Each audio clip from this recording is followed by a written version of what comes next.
Hi, folks. You're Tacitus today. Tacitus today, your pushback channel, and thank you for joining this audio live stream. In this essay, I'd like to talk about I suppose, the wider concept or wider discussion of why are poor countries poor? Why do they continue to be poor?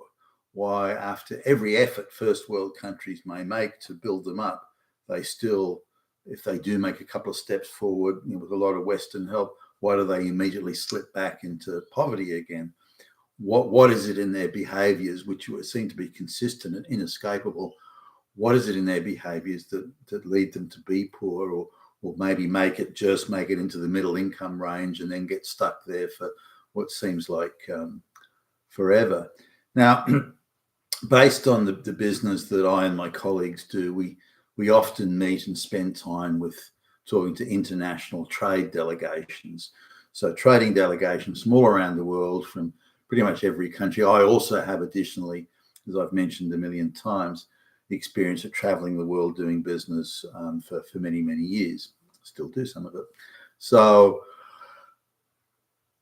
what stands out to me, at least, and what this stood out to me was a young man, as I started business traveling, I was staggered at the difference in competence levels, the self-destructive behaviors that various countries and cultures and places and races of people would engage in. Why, when there is so much wealth in some of these African countries, gold, diamonds, and millions of acres of superb arable land, why is it that these places can never get out of the poverty trap? And if they do, it's only because of white stewardship.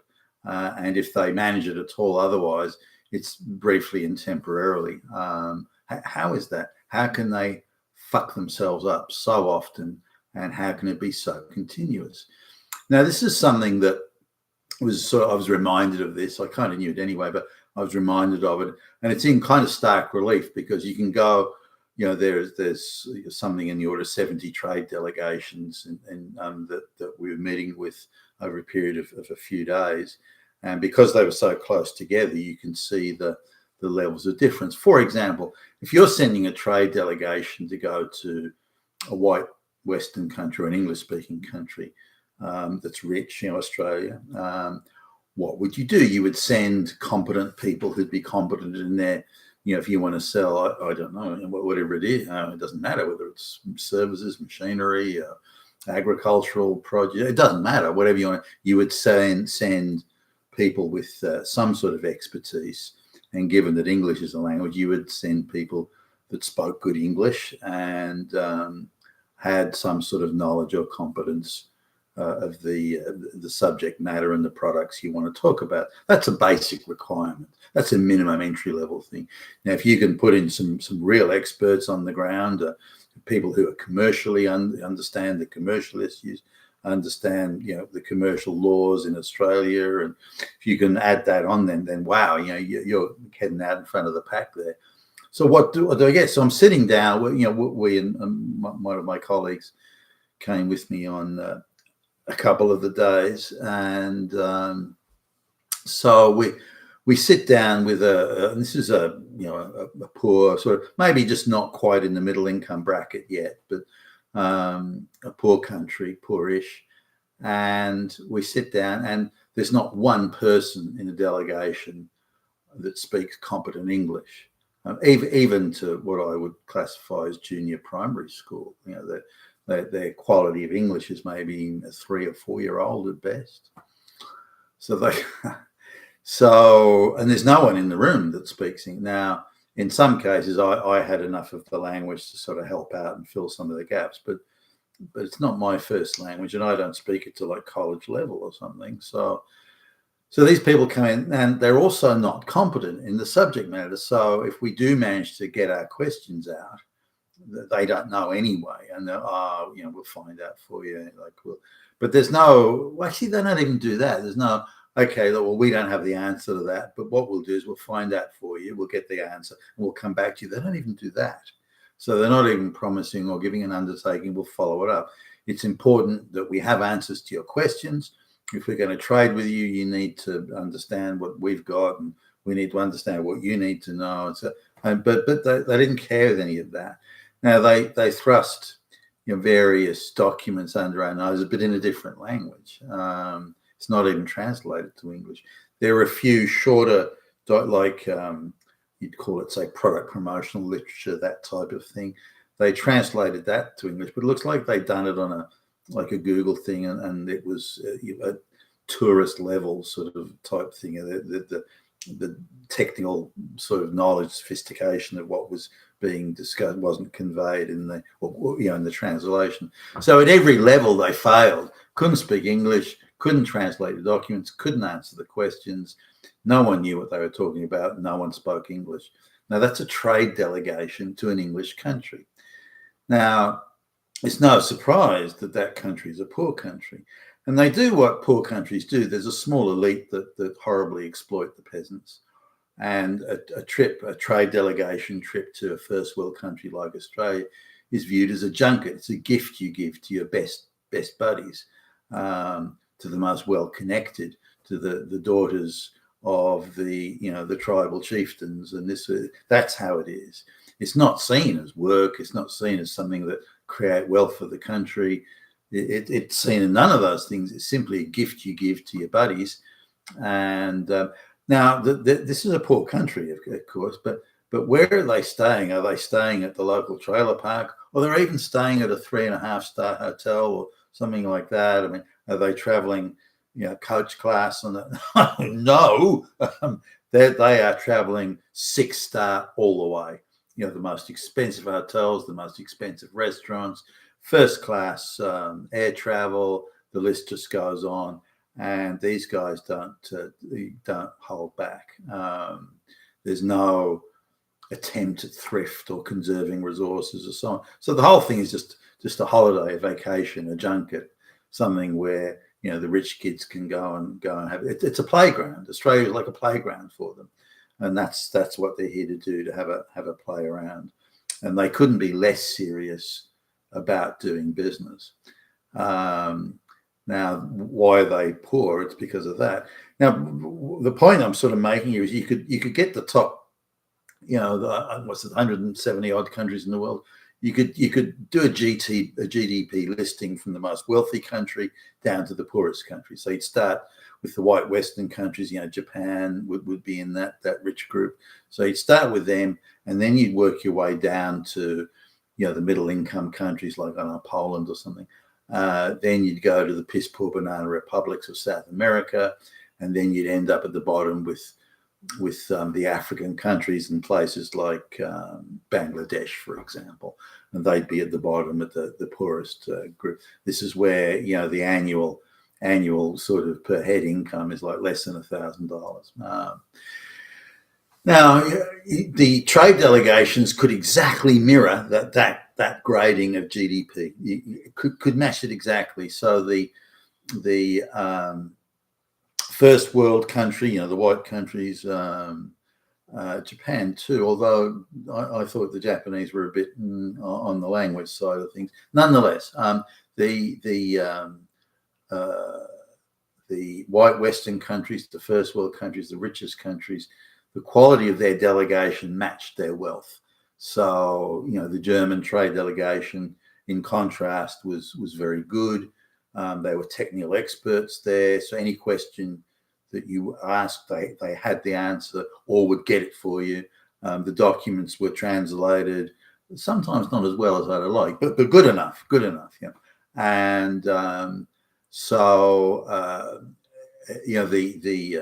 the technical experts, if you had a question about something, okay, let me show you, and they could pull a machine apart and put it back together, show you how it worked and what did this and how it did that. And it's impressive. What can I say? That's the German. That's why Germany's a rich country, because they've got that level of competence. I don't think the people I met, so I don't think it was a single person in the German delegation. Oh no, there was a couple of affirmative action chicks there actually, but basically, the whole trade delegation was a professional outfit, trying to do. Okay, we need this level of competence, this level of capability, this level of organisation and planning. They had it all sort of put together, and it was an impressive trade delegation. And I came away impressed. He came away thinking, those guys really know what they're doing. Again, a couple of affirmative action chicks thrown in there, but they're otherwise, very good.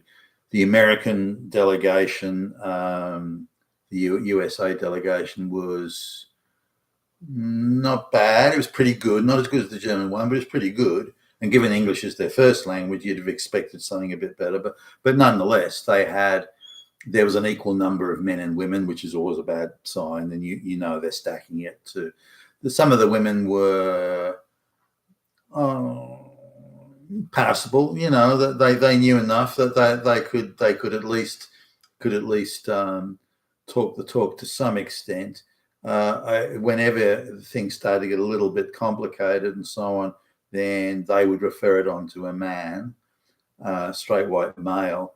So I think a couple of the women were lesbian, but white women, but there wasn't a single black chick, no brown chicks, and it was mostly decision makers were straight white males, and again they knew their stuff. Impressive. America's a rich country, and I could go on here, but if I switch now to the poorer countries, even a middle income country, that's probably at the slightly lower end of the middle income scale, but they had something like 40 people in their trade delegation, and one of them spoke competent English. This is a South American place. Well, only one of them spoke competent English, which was stunning in my view. And there's a lot of people that spoke sort of, again, kindergarten level English. There was a few there, but there was some that spoke hardly any. So at one point there was some area that they said, well, these are the guys that know what's going on. And four people, 2 men, 2 women, came into the room, and so we were talking to them, and they had these blank expressions on their faces, and I was explaining what it is we were wanting to discuss and what we needed to know. And then someone volunteered in broken English. Well, we actually don't speak in English, and we got no idea what you're talking about. So, so I said, okay, what about? And I nominated the person that we'd spoken to earlier that did speak quite good English. And no, so I wish it was a woman, by the way. No, she's gone off. No, we don't know where she's gone. Nah, yeah. Well, do you have her phone? No, do you? No. Well, if you want to talk to her, you'll have to come back. So no, I need her in the room now to translate what we're talking about. Oh, well, what do you need to know that? Oh, fuck. And it was painfully apparent that not only did they not know anything and they couldn't speak English, they didn't give a shit. So people have come to the trade delegation to discuss trade, and they don't give a shit about the trade. So they're I mean, why are they even here? And if you start, talking to them again, I do speak a bit of their language, not well, but enough to kind of get the gist of things. And these are all just socialites, friends and relatives of socialites. So again, you've got this thing where a small, rich, very privileged elite just view these things, trade delegations, as gifts you give to friends and relatives and mistresses and concubines and daughters and sons of the well-connected, and that's what it's for. It's, again, we come back to the junket thing. So every poor country was treating the trade delegation thing as a junket. It was, again, a gift for friends and payoffs for favors, real or imagined. Whereas the first world countries, even if they were giving gifts to friends and that goes on, you still had to meet a minimum level of competence. It's probably a bit easier for the English-speaking countries because they speak English anyway as a first language, so that helps when you're coming to Australia. But the Japanese one, technically very competent, well-organised, that sort of Japanese concept of efficiency, which isn't quite the Western one, but nonetheless.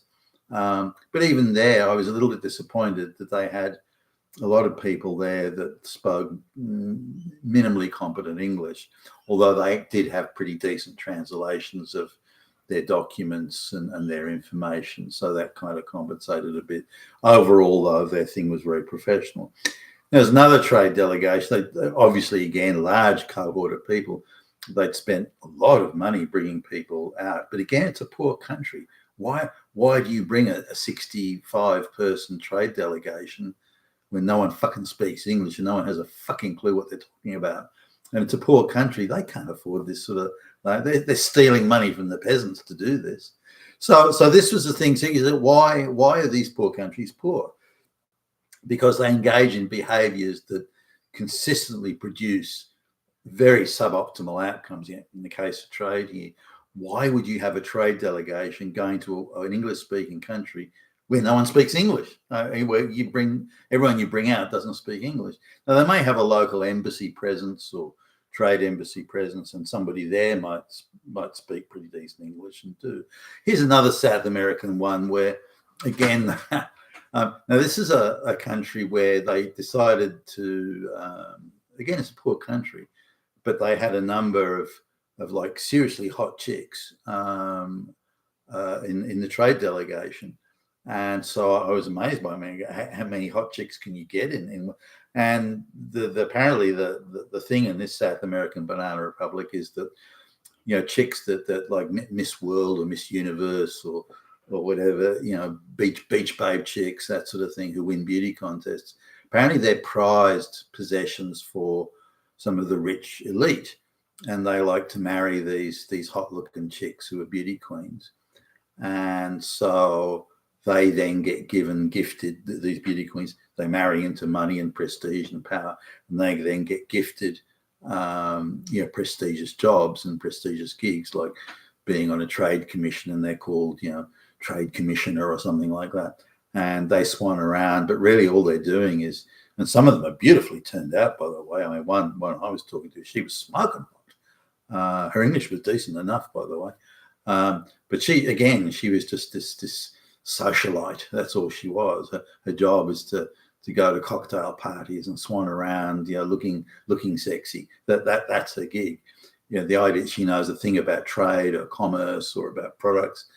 She laughed at the idea that she's supposed to know anything, and, you know, her view is very much stuck in this sort of paradigm of, hey, I'm just here to look hot. Don't ask me questions, you know, you silly white boy. And so this was it. But there's an exact mirroring. The more competent the trade delegation, the richer the country, and it was exactly in harmony there. The more piss poor the trade delegation, then the poorer the country. And that was it's an ironclad rule.